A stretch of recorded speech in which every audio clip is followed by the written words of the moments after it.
নমস্কার দর্শক বন্ধুগণ, সাধক জীবন চ্যানেলে সকলকে স্বাগত জানাই।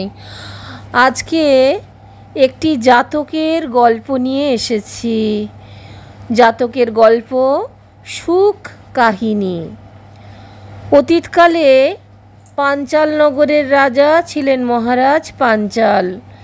বোধিসত্ত্ব রাজা পাঞ্চালের রাজ্যকালে সুখ পাখি হয়ে জন্মগ্রহণ করেছিলেন। একটি নদীর তীরে পাহাড়ের কোলে শিমুল গাছে তিনি বসবাস করতেন। তার সঙ্গে থাকত তার ছোট ভাই। পাহাড়ের এক পাশে বাস করত একদল চোর, আর অন্য পাশে ছিল ঋষিদের গ্রাম।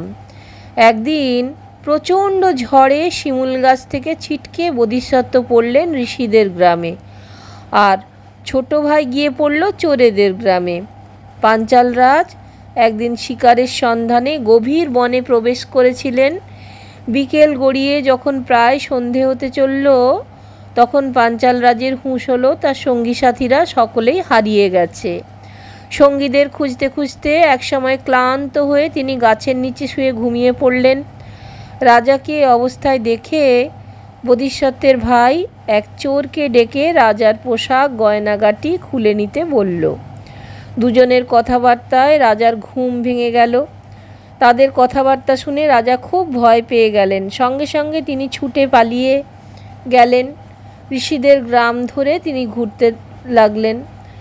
সুখ পাখিরূপী বোধিসত্ত্ব রাজাকে থামিয়ে দিয়ে বললেন, মহারাজ, এভাবে আপনি ছুটছেন কেন? রাজা থমকে দাঁড়িয়ে পড়লেন। একভাবে অনেকটা পথ দৌড়ে তিনি ক্লান্ত হয়ে পড়লেন। সুখ পাখি বলল, গ্রামের ঋষিরা সকলে গঙ্গা স্নানে গেছেন, তাই আপনি অতিথি হয়েও আপনার সেবা করার মতো লোক নেই। অনুগ্রহ করে নিজেই এই গাছ থেকে ফল পেড়ে আহার করুন এবং শীতল জল পান করুন।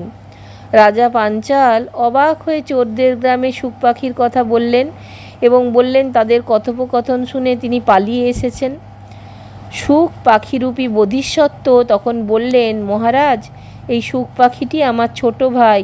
দুর্ভাগ্যক্রমে একদিনের ঝড়ে সে গিয়ে পড়েছিল চোরেদের গ্রামে, ফলে ওকে মিথ্যা প্রবঞ্চনা আর চুরির আশ্রয় নিতে হয়েছে। আর আমি এসে পড়েছিলাম ঋষিদের গ্রামে, তাই তার ধর্ম সে করেছে, আমার ধর্মের পালন আমি করছি। দর্শক বন্ধুগণ, যদি ভালো লাগে তাহলে অবশ্যই চ্যানেলটা একটা লাইক, শেয়ার, সাবস্ক্রাইব করার অনুরোধ রইল। সকলকে অজস্র ধন্যবাদ আমাদের চ্যানেলে আসার জন্য। নমস্কার।